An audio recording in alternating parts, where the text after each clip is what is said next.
Hi everybody, it is Julie. Welcome back to Pages and Pens. Today I am here with a haul video for you. Let's jump right into it.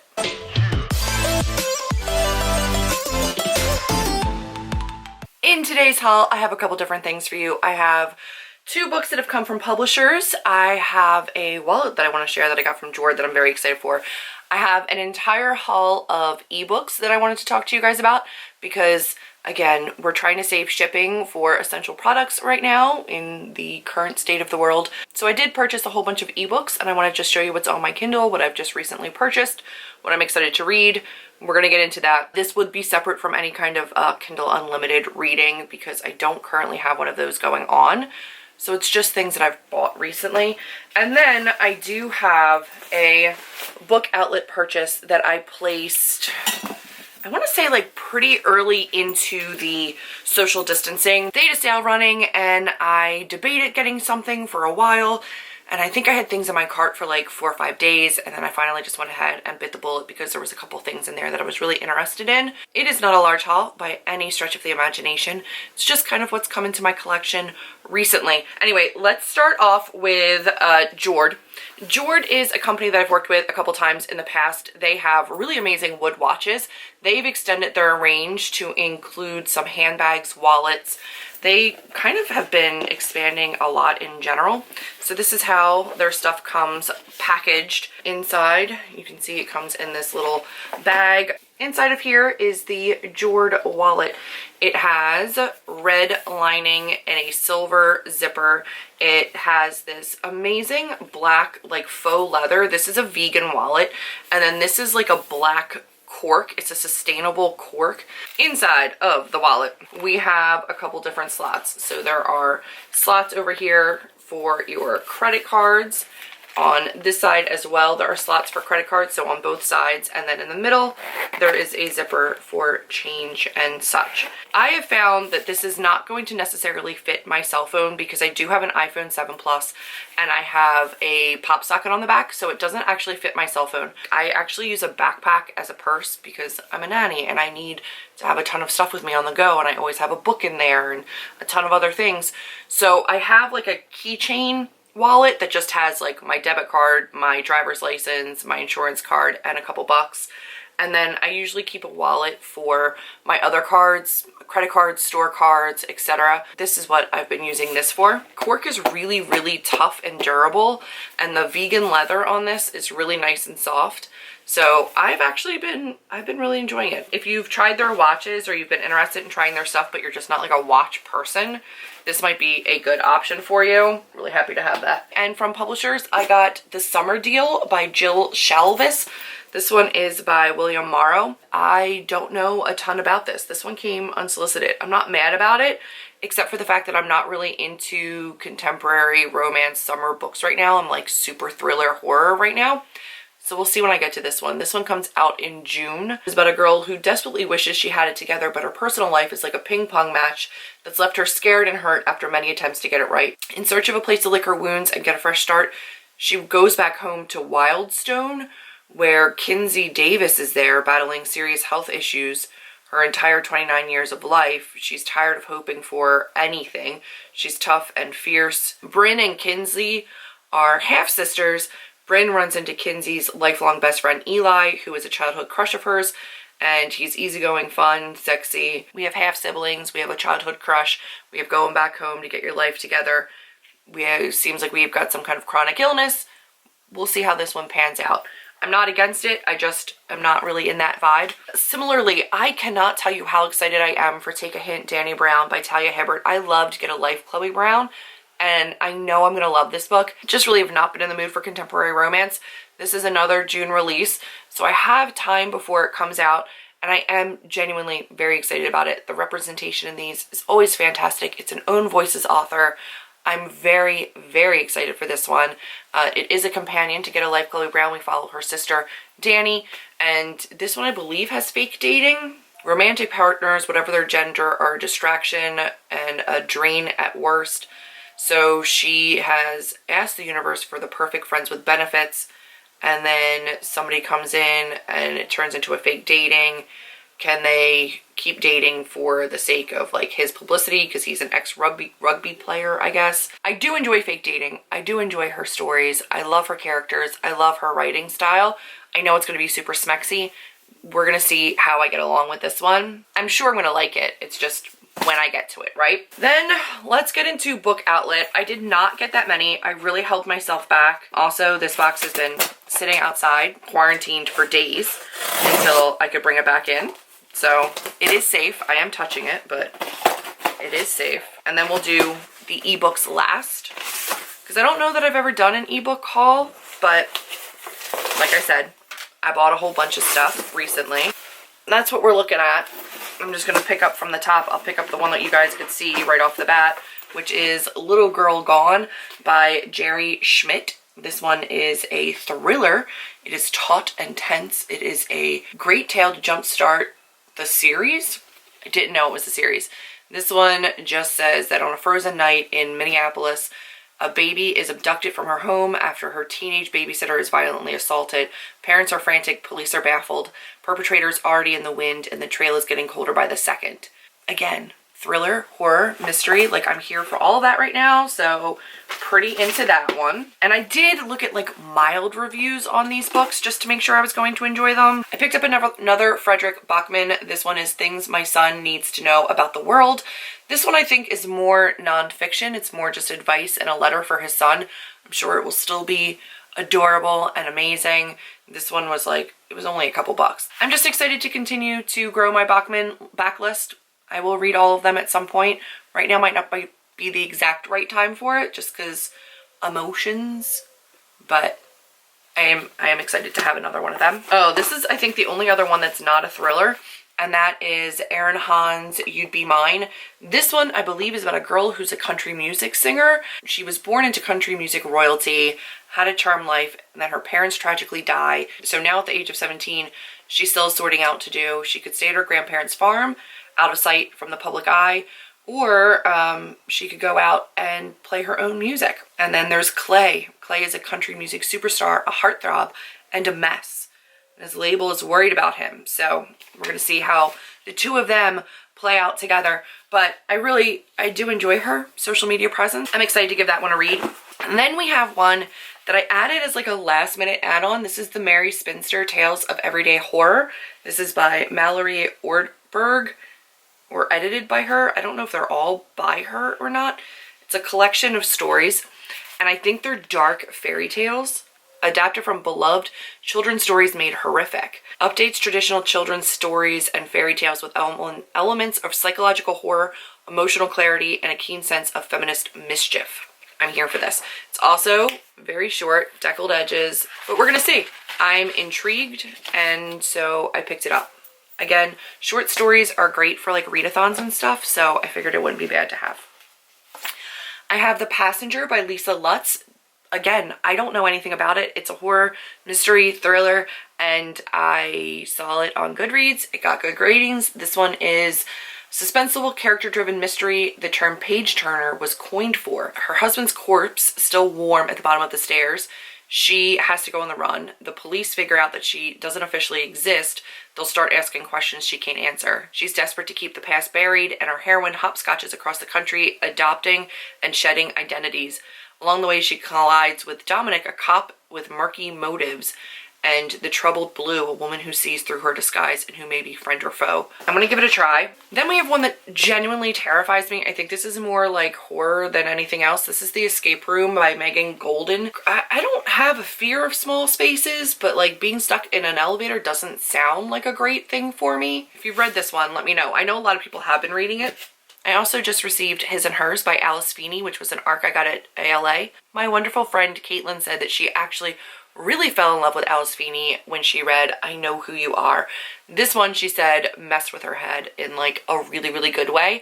And because I am now in the midst of trying to brainstorm and plot out and outline a thriller mystery, I figured this would be a good one to read, seeing as it so impacted her. I don't know anything about it. I kind of don't want to, because I like going into these things as blind as possible, and sometimes a synopsis can really just F you up. I'm really excited about this one, and we'll see. I picked that one up, and that's the last thing from Book Outlet. So Book Outlet was lots of thrillers, right? So like all thrillery things, and then You'd Be Mine and a Bachman. And then this one's like psychological horror, but children's fairy tales. That is very unlike any kind of a haul that you've ever seen from me, because I don't typically do those kinds of books, but I'm doing them now. Let's jump into my Nook, a Samsung Nook. It's just a tablet that comes from, I got it at Barnes & Noble. But I do have some different apps on here that I do read with. So I have my Kindle app, I have Goodreads on here, I have Hoopla and Overdrive and digital editions. Sometimes NetGalley ARCs come as digital editions, which I hate. They're really difficult. They always like glitch when you're switching pages, but you know, I have that. Let's jump into my Kindle app, and then you're going to be able to see all the new things that I just got.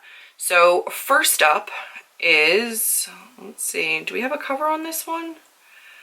I have an ARC from NetGalley, and I don't think there's a cover on this yet. It is Barefoot on the Beach by Caitlin Duncan, which is the same Caitlin you guys hear me talk about all the time. So Barefoot on the Beach is her latest release. It is actually still an ARC. It's not out just yet. I will have all the information for her release down below, as well as I'll put in a picture of the cover, because the cover has been released. It's just not with the ARC for NetGalley. I am excited to read that one, and I will get to it at some point soon. Again, the contemporary romance, the romance, I don't think it's technically romance. I think it's women's fiction. So like the romance elements are there, but less so. I think this one is more of like a family saga. There is hints of romance, but I think it's more like familial relationships as well. With the current situation in the world, it's very, very difficult to launch a book right now. Her book will be in print, but again, printing right now has kind of slowed down. So I'm just trying to like boost her. I adore her. She is an amazing author. You may have heard me talk about her when I talked about Wrapped Up for Christmas. This one was a really, really cute Christmas love story, and like a moving back home, trying to get back on your feet type of situation. Really, really enjoyed it. It was a really quick read, and I'm very happy to support her. So I do have that ARC, and I will be trying to read that early and review that for her. I tried to stay pretty cheap, you know, like things that were under $7. A lot of ebooks I've noticed have kind of like either amped up in price, or they've always been that expensive and I just didn't realize it. But I don't know if because you're not able to get print books as freely, they upped the rate on ebooks so they make a little bit more. I'm not sure. You tell me if you're like a chronic ebook buyer. I usually don't buy ebooks, but I've been dying to read Michigan vs. the Boys. Has a lot of Bachman-esque, Beartown-esque vibes to it. It has a very similar cover. I believe it has a similar storyline. This one is by Carrie S. Allen. And I actually talked to the publishers at ALA, and I said I just wanted to give a little bit of distance between Beartown and this book so that it could really stand on its own. And they said, yeah, it's probably a good idea. So I am very excited to have that one. That one was $4.99. Then we have The Surviving Trace by Kalia Reed. This one I don't know a ton about at all. I saw it and I went for it. It's Surviving Time Series Book 1. And look at that cover. Like it's a damn ring light. It's a beautiful cover. I honestly, like, how do I show it to you without the ring light? It's very hard. It looks very like Lord of the Rings, Tolkien, like zodiac signs in the middle of a clock. Have you read it? Let me know. I saw it. It was a couple bucks. I bought it because it looks good. This is one that Amanda from A Court of Books and Love talks about all the time, and so I figured I would pick it up because it was relatively affordable. I want to say it was only like 99 cents on Amazon as an ebook, but this is one that she talks about all the time. It takes two to fake it, so this looks like it might be a fake dating, fake relationship story. This is by Lizzie Charles. It Had to Be You. Gotta love this. So I'm hoping this is not just a cover picture and it's actually an interracial relationship. I love that. But she loves it. Absolutely loves it. So I'm hoping to as well. I also grabbed Teresa Driscoll's I Am Watching You. I don't know anything about this. Again, I think I Googled like best psychological thrillers, or I went through like a list of psychological thrillers, mysteries, and just kind of picked out ones that were affordable. I grabbed Myra Grant's Final Girls, which I believe is only like 115, 120 pages. It's a novella, but I think it's a standalone novella. We'll see how I feel about this one. Bloody hands on people that are in like Cinderella coffins. Who knows? Myra Grant is one of the people that I would like to try to read as much of their backlist as possible. I grabbed Mariana Zapata's Culty. This one is like 570 pages. It is very, very big, but it was, I think, only $4.99 as an ebook, and it's out of print or hard to find in print. So it made sense for me to just try to buy it this way. It is a slow burn soccer romance, forbidden romance, I believe. And we're gonna see. I know a lot of people really, really like her writing. I've never read anything from her before, but this is one that I know a lot of people love. So hopefully I'm starting in a good place. Now, here, before everybody freaks out on me, I understand that this is a dead name, but he has said he does not mind these books being credited to Lee Rader. So I have Cam Girl. This is one that I really, really, really love their writing, and I've been wanting to read the rest of their backlist, and it's not that many books, but I kind of wanted to have them in print because I've enjoyed them so much that I wanted to be able to annotate them. But listen, I can annotate them on here too. It takes a little bit more time to like highlight and whatever, but it's doable. So I picked up Cam Girl, and I also picked up Unteachable, which I've actually already read. I think I got the audiobook for it, but I picked this one up because I wanted to be able to annotate this at some point, but I have already read this one. It was only a couple bucks, so I don't mind doing it and supporting them. That might be the bulk of what I've actually purchased. If you guys know of any psychological thrillers that you think I would enjoy, definitely let me know. If you kind of want to know my thoughts on what I like and don't like in thrillers, you can check out my thriller reading vlog when I read my arcs and get a little bit more about what I do and don't enjoy. But typically, if it is not super police based, we don't have crazy unreliable narrators, aka like really, really drunk. I like when things are psychological. I like when there's also a psychological that could be like also maybe paranormal. Like I like when you're not really sure how that's gonna go. Again, who knows? This one says The Silent Ones, an absolutely gripping psychological thriller, Two Little Girls, One Terrible Crime by K.L. Slater. And it's downloading and it won't let me open it, so who knows? There it is right there. I also got Murderous Minds by Dean Haycock, which is legitimately just a psychological study on murderers, killers, like what they go through. So it's like a scientific book really about like the science behind killing. I picked that one up because it intrigued me. I have This Summer by Caitlin Duncan, which I also bought. What else do I have on here? I think that might be everything that I've bought recently. Yeah, that's everything I bought because the rest is like some Kindle Unlimited stuff. So The Silent Ones, an absolutely gripping psychological thriller by K.L. Slater is not letting me show you the cover. And because it's trying to download that, it's being really weird about this like Murderous Minds. You can see it kind of, I don't understand what's happening. This thing decided to be really, really rude. So that's it. It's not the biggest haul. Like I said, I didn't buy a ton of things. I really just wanted to grab a couple that I could read.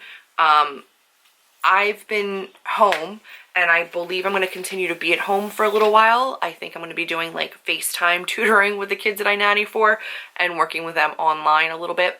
So listen, there's been some days lately where it's been difficult to get out of bed and I haven't enjoyed waking up. It's been really rainy and kind of gross. And on those mornings, having books on my Kindle that I can lay in bed and read and not turn the light on is kind of nice. As strange as it is in this time to be invested in these mystery thrillers, I'm not going to question it. It's what I've been enjoying reading, so it's going to be what I continue to read. And I will eventually get to some of these other fluffier, funner ones. Maybe when we get a little bit more sunshine, a little bit more warmer weather, I'll be into them a little bit more. It's still very cold here in Pennsylvania, and it's rainy and it's damp, and I just haven't been in the mood for them. But I can tell you, as soon as I am ready for them, like I'm reading this and I'm reading Barefoot on the Beach, and I'm just gonna dive hard into all of those books. But that has been my haul. That has been everything. You know, we've got some things, and now I need to find some room on my shelves and house these somewhere. But for now, that's everything. If you like my little haul, if you have any other ebook suggestions for me, definitely leave them in a comment down below. I would love to have them, especially if they're affordable. Like, call me crazy, but I don't want to spend more than like $5, $6, $7 for an ebook. I just don't. But if you have any great ones, let me know down below.